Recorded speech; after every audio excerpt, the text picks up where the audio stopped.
A tense feud on Twitter between the president and Republican Senator Bob Corker, which critics say could actually put passing this plan in jeopardy.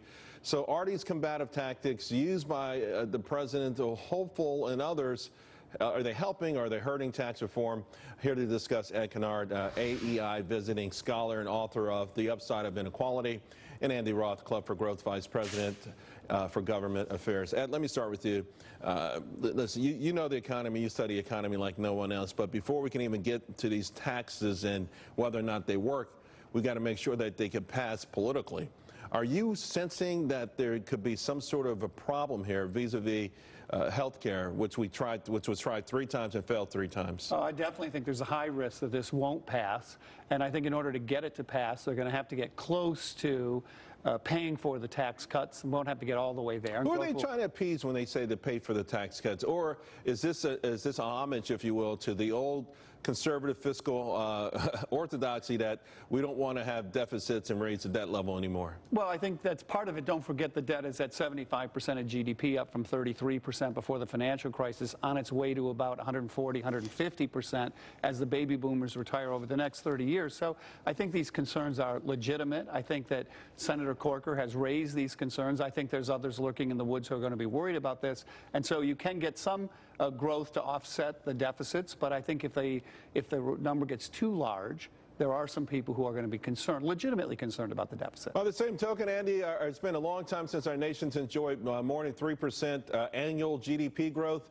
Real wages have been stagnant for a couple of decades now, drifting lower and lower. And the American public, really, we saw an upheaval during the presidential election. So if you're ever going to take a chance and say, hey, I'm going to roll the dice on something, in this particular case, perhaps supply-side economics, wouldn't this be the time to do it?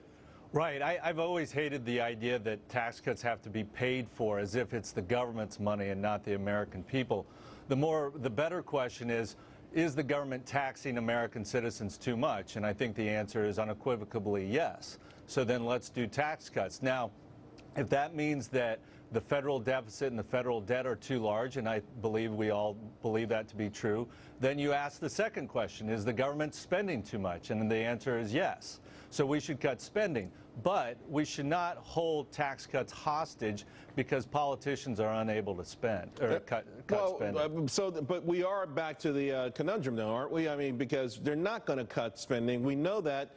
It's already been voiced. It's not even on the table right now. So the big debate is whether or not we can grow this economy at a faster clip than, let's say, the $1.5 trillion in the budget cuts.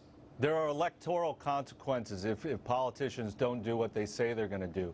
And we saw that happen earlier with the health care debate. We saw what happened in the Alabama Senate race. We see what Bannon and co. are doing, and they're frustrated with what's happening in Washington, D.C. Let's pass the tax cuts, and then let's start tackling spending after that. How often is the Club for Growth and Bannon and co. on the same page? Are you guys backing, do you find yourself backing similar candidates, or do you think there'll be some confrontation during the next year? I don't see any confrontation at all. And in fact, all of the races that we're currently in, it seems like we're aligned quite nicely. All right, Ed. So how does this final package look? A package that's